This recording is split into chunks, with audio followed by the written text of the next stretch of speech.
नमस्कार दोस्तों, मैं लोकेश स्वागत करता हूं आपका अपने YouTube चैनल VRB एजुकेशन पर। दोस्तों, अपन ने जो हिंदी की सीरीज स्टार्ट कर रखी थी उसी टॉपिक में आज अपन लास्ट टॉपिक पे पहुंच चुके हैं, विषयक संधि के। और विषयक संधि के हमने कुछ नियम बताए थे, उसी विषयक संधि को आज कंप्लीट करते हैं। दोस्तों, हमने पढ़ा था संधि टॉपिक, और संधि टॉपिक में दोस्तों हमने कहा था कि वर्णों का जो मिलना होता है, वर्णों के जो मेल होता है उसे ही संधि कहा जाता है। संधि में हमेशा सार्थक शब्दों का प्रयोग होता है। इसके अलावा दोस्तों संधि जो होती है इसमें दो पद होते हैं, पूर्व पद और दूसरा उत्तर पद। संधि हमेशा होती है पूर्व पद के अंतिम वर्ण में और उत्तर पद के प्रथम वर्ण में संधि होती है। इस संधि को दोस्तों अपन ने 3 भागों में कंप्लीट किया था। एक है जी स्वर संधि, दूसरी आई व्यंजन संधि और तीसरी आई दोस्तों विसर्ग संधि। इसमें हम इसके 5 पॉइंट पढ़े थे। दीर्घ संधि जिसमें बड़ा आ, बड़ी ई, बड़ा ऊ आता है या बड़ी री आती है। दूसरा आया था दोस्तों गुण संधि जिसमें ए प्लस ई बराबर ए प्लस ऊ बराबर ओ, ये गुण संधि में आया था, यानी एक मात्रा आई थी। वृद्धि संधि में दोस्तों 2 मात्राएं आई थी जिसमें ए प्लस ए बराबर आई हो जाता है और ए प्लस ओ बराबर औ हो जाता है। वृद्धि के बाद दोस्तों फिर आई यण संधि। यण में हमने पढ़ा था यह और वैसे पहले अगर आधा अक्षर होता है तो यहाँ पर यण संधि होती है, यह इ में चेंज हो जाता है और वह उ में चेंज हो जाता है। लास्ट संधि आई दोस्तों इसमें अयादि संधि, और अयादि संधि में हमने पढ़ा था यह और वैसे पहले अगर ए या आ स्वर होते हैं, ए या आ स्वर होते हैं तो ए का आई का ए हो जाता है, आई का आई, ओ का औ और औ का औ हो जाता है। इसी प्रकार से व्यंजन संधि में दोस्तों हमने नियम पढ़े थे, कै च ट त प के नियम आए, जो 2 नियम आए थे, तय दय के 6-7 नियम आए थे। उसके अलावा दोस्तों हमने पढ़े थे इसमें स्वर के नियम, और दोस्तों फिर इसमें आए थे मैं या अनुस्वार के नियम। विषयक संधि टॉपिक स्टार्ट किया था दोस्तों। आज विषयक संधि के लास्ट वीडियो है। विषयक संधि में दोस्तों हमने क्या पढ़ा था, देखिएगा नियम पहले तो जो नियम फर्स्ट, जो सेकंड, थर्ड जो नियम पढ़ा था आपने पीछे वाली जो वीडियो इसमें अपलोड कर चुके हैं। नियम फर्स्ट सेकंड के एक बार मैं वैसे बता ही देता हूं। कहता है कि ए या आ उपस्वर, ए या आ हो, इसके स्वर हो और स्वर के बाद अगर विसर्ग आता है और इसके बाद अगर कोई भी घोष वर्ण आता है, और घोष वर्ण के बारे में दोस्तों हमने पहले ही बताया था कि वर्ग का तीसरा चौथा पांचवा वर्ण आए, यह रह ले वह है आए या स्वर आए तो ये जो विसर्ग जो होता है ये ओम में चेंज हो जाता है। इतना सा एक एग्जाम्पल, एक पॉइंट आया था इस नियम का फर्स्ट। सेकंड नियम आता है दोस्तों अगर ई या उ के बाद विसर्ग हो और इस विसर्ग के बाद फिर से कोई भी घोष वर्ण होता है, फिर से कोई भी घोष वर्ण होता है तो ये जो विसर्ग है ना, ये विसर्ग किस में चेंज हो जाता है, ये आधे रैम में चेंज हो जाता है। ये हमने दूसरे वाले नियम में पढ़ा था। इसका जो तीसरा जो नियम आता है वो कहता है ई या उ के बाद में अगर विसर्ग हो और विसर्ग के बाद अगर वर्ण हो, कै टे पे फे, ये वर्ण होते हैं तो ये विसर्ग जो था दोस्तों ये मूर्धन्य श में चेंज हो गया था। ये स का पहला नियम था। दूसरा फिर हमने पढ़ा था अगर ए या आ स्वर हो और स्वर के बाद दोस्तों विसर्ग हो और विसर्ग के बाद हो कै ते पे ये हो तो दोस्तों ये विसर्ग जो था ये स इस मूर्धन्य श में, सॉरी ये स जो है ये दंतव्य श में चेंज हो गया। और 5वां जो इसका नियम आया था दोस्तों ये कहता है कि कोई भी स्वर वर्ण हो, स्वर वर्ण के बाद विसर्ग हो और विसर्ग के बाद दोस्तों, अच्छा ये हमने स्टार्ट करना है ना, हाँ ये 4 नियम दोस्तों हमने इस टॉपिक के पढ़ लिए थे। पहला ए या आ के बाद विसर्ग हो, विसर्ग के बाद घोष वर्ण हो तो ये ओम में चेंज हो गया था। दूसरा ई या ऊ हो, विसर्ग के पहले और विसर्ग के बाद रे हो, विसर्ग के बाद कोई घोष वर्ण हो तो विसर्ग रैम में चेंज हो जाता है। ई या उ के बाद अगर विसर्ग और विसर्ग के बाद कै टे पे फे हो तो ये श में चेंज हो गया। ए या आ के बाद दोस्तों विसर्ग हो, विसर्ग के बाद कै ते पे हो तो ये स में चेंज हो गया था। ये हमने विषयक संधि के दोस्तों ये 4 नियम पढ़ लिए थे। आज बात करते हैं इसके 5वें नियम का। आप इसके वीडियो, पीछे वाली जो वीडियो विषयक संधि की जरूर देखिएगा। अलग अलग नियम के अकॉर्डिंग अलग अलग हमने इसे एग्जांपल्स दिए हैं, आप वो जरूर देखिएगा। 5वां जो नियम है दोस्तों वो क्या कहता है, सुनिएगा। स्वर हो और कोई भी स्वर हो और स्वर के बाद क्या हो, विसर्ग हो। स्वर हो, स्वर के बाद क्या हो जी, विसर्ग हो, और विसर्ग के बाद अगर तीनों स आ जाए, कौन कौन से स, ये वाला स, ये वाला स और ये वाला स आ जाता है तो ये जो विसर्ग है ना जी, इसी बाद वाले वर्ण के स में चेंज हो जाता है। ये जो विसर्ग है ये बाद वाले स में चेंज हो जाएगा, आधे वाले वर्ण में, यानी कि जो स पीछे आ रहा है उसी स्वर, उसी स के में ही चेंज हो जाएगा। एग्जाम्पल देखते हैं, जैसे दोस्तों आ जाए आपके सामने यसह प्लस में शरीर, ये एग्जाम्पल है भाई। यसह प्लस में शरीर, यहाँ पर ए है, यहाँ पर विसर्ग है और फिर यहाँ पर क्या आ गया, से आ गया। नियम लागू होता है, कोई भी स्वर हो, स्वर के बाद में विसर्ग हो तो विसर्ग भी है, और फिर से हो तो ये विसर्ग जो होगा ये इसी वाले वर्ण में चेंज हो जाएगा, इसी के से में चेंज हो जाएगा, और कैसा आ जाएगा, आधा से आ जाएगा।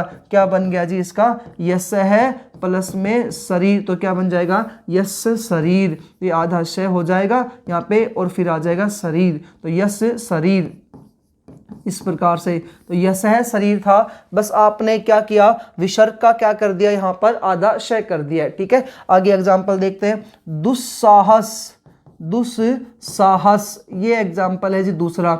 दुस्साहस में देखिएगा यहाँ पर स है, पीछे फिर से आ रहा है, तो आप इस से को किस में चेंज करोगे, विसर्ग में चेंज कर दो। बस क्या है जी, दुहु प्लस में साहस। क्या बन गया इसका, दुहु प्लस में साहस। दुस्शासन, दुस्शासन, दुस्शासन। अब इसमें ये नियम लागू हो रहा है, पहले स्वर आ रहा है उ, उसके बाद फिर से आ रहा है, और उसके बाद फिर वो से आ रहा है, तो ये से जो होगा किस में चेंज हो जाएगा, आधे विसर्ग में चेंज हो जाएगा, और शब्द बन जाएगा दुहु प्लस में शासन, दुहु प्लस में शासन। तो इसके एग्जाम्पल्स हैं। पहले पॉइंट कह रहा है स्वर हो, स्वर के बाद विसर्ग हो, और विसर्ग के बाद अगर तीनों से होते हैं तो तीनों से के अकॉर्डिंग ही विसर्ग चेंज हो जाएगा। आगे देखते हैं, या इसके बाद देखते हैं नी, एक शय का से षटकोण वाला और है, निहि प्लस में शनि, निहि प्लस में शनि। अब यहाँ पर ये उपसर्ग ई रहा, पीछे स्वर ई रहा, उसके बाद जो है आधा से भी आ रहा है, सटमूर्धन्य से। तो नियम कहता है विसर्ग से पहले अगर स्वर हो और स्वर के बाद क्या हो शय, तो ये किस में चेंज हो जाएगा, निश्शनि में चेंज हो जाएगा। तो ये आपका नियम नंबर 5 है जी। पहला नियम गोस्वर्ण का, दूसरा नियम घोषवर्ण का, तीसरा नियम कैट पै फै का, चौथा नियम कैत पै का। ये दो जो थे ये शय और से में चेंज हो रहे थे, यहाँ पर तीनों ही से आ चुके हैं, और तीनों ही से के लिए नियम क्या बनता है, पहले स्वर हो, स्वर के बाद विसर्ग हो, और विसर्ग के बाद क्या हो जाए, तीनों से हो, तो ये विसर्ग जो है इन्हीं से में चेंज हो जाता है। इसका छठा नियम देखते हैं। छठा नियम ये कहता है अगर ई हो, ई या ऊ हो, और उनके बाद हो विसर्ग, यानी ई या ऊ स्वर हो और इनके बाद हो विसर्ग, और विसर्ग के बाद हो रे, तो ये जो विसर्ग होता है इसका लोप हो जाएगा, विसर्ग का हो जाएगा लोप, और ये जो ई या ऊ था ये बड़ी ई में और बड़े उ में परिवर्तित हो जाएगा। ई या ऊ स्वर के बाद में अगर विसर्ग हो और विसर्ग के बाद रे हो तो विसर्ग का लोप हो जाता है, और ई या ऊ जो होता है बड़ी ई में चेंज हो जाता है। इसके एग्जाम्पल्स इंपॉर्टेंट हैं, जैसे आ जाए निहि प्लस में रज, निहि प्लस में रज। अब आप देखो कि इसमें क्या नियम लागू हो रहा है, भाई ये स्वर रहा ई, इसके बाद विसर्ग भी है और उसके बाद रे भी है, तो ये जो विसर्ग है इसका हो जाएगा लोप, विसर्ग को समाप्त कर देंगे, तो और जो ई है ये किस मात्रा में बदल जाएगा, बड़ी ई की मात्रा में, तो ये बन जाएगा अपने सामने नीरज। ये इंपॉर्टेंट नियम है जी, नीरज हुआ। अब एग्जाम्पल देते हैं धीरज। अब आप यहाँ पर बड़ी इक की मात्रा देख करके संधि दीर्घ नहीं कर सकते हो, क्योंकि ये विसर्ग संधि के रूल में आता है, नियम में है। धीरज जो है ये कह रहा है बड़ी ई है तो बड़ी इक की मात्रा भी है, फिर पीछे रैप भी है तो जी रैप भी है, तो अब इसको किस में चेंज करेंगे, यहाँ पर लोप जो हुआ था उसको लेकर के आ जाएंगे, क्या बन जाएगा धी, और छोटी धी की मात्रा लग जाएगी यहाँ पर, धी प्लस में रज, और विसर्ग का यहाँ पर आगम हो जाएगा। जोड़ेंगे तो विसर्ग का लोप कर देंगे, और जब संधि युक्त शब्द संधि विच्छेद करेंगे तो संधि इसमें क्या कर देंगे, विसर्ग को लगा देंगे। नीरव, नीरव तो वही है निहि प्लस में रव, नीरव। निरोग, निरोग तो यहाँ पर क्या जाएगा, तो नी प्लस में विसर्ग और फिर रोग्य, तो क्योंकि नियम लागू हो रहा है, ई आ रहा है, पीछे रैप भी आ रहा है, इस प्रकार से। कविराज, कविराज ई है, पीछे रे है, तो क्या बन गया, कवि ही प्लस में राज।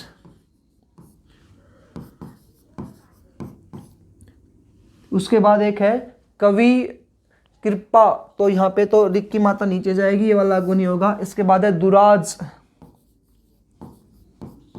दुराज, दुख में यहाँ पर विसर्ग है, सॉरी स्वर है, पीछे रे है, तो क्या बन गया, दुहु प्लस में राज, कपिराज, ये आ जाएगा छोटी इक की मात्रा, विसर्ग और फिर में राज। इस प्रकार से नीरज है, नीरव है, धीरज है, कविराज है, दुराज है, कपिराज है। तो ये दोस्तों विसर्ग का छठा नियम था। विसर्ग संधि में 6 नियम है।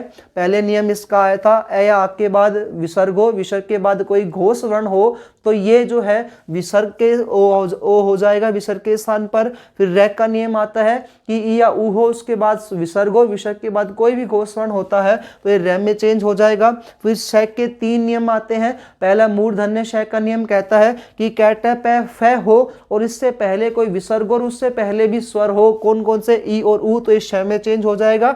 ए या आ के बाद अगर विसर्ग होता है बाद में कैट पै होता है तो ये फिर स में चेंज हो जाएगा, दंतव्य श में। अगला नियम 5वां कहता है कि स तीनों ही स हो, इनसे पहले विसर्ग और उनसे पहले कोई भी स्वर हो तो ये जो था इसी वर्ण के स में चेंज हो जाएगा। और इसका जो छठा नियम है वो है जी कि ये कोई भी विसर्ग है, विसर्ग से पहले ई या ऊ स्वर है और विसर्ग के बाद र होता है तो विसर्ग का लोप हो जाता है और ये बड़ी इक की मात्रा आ जाती है। तो दोस्तों ये थी आपकी विसर्ग संधि और संधि टॉपिक। जिस संधि टॉपिक को हमने तीन बार पढ़े, 3 टॉपिक्स में कंप्लीट किया है, 3 पार्ट्स में, स्वर संधि, व्यंजन संधि और विसर्ग संधि। उम्मीद आपको समझ में आया होगा। अब जो नेक्स्ट वीडियो आएगी अपन समास में बनाएंगे और इससे जो भी क्वेश्चंस जो बनते हैं तो इसके एग्जाम्पल्स आप जब एक वीडियो डालेंगे तो उसमें स्वर, व्यंजन, विसर्ग के तीनों के एग्जाम्पल्स हम आपके सामने लेकर के आएंगे। मिलते हैं दोस्तों दूसरी वीडियो में। धन्यवाद।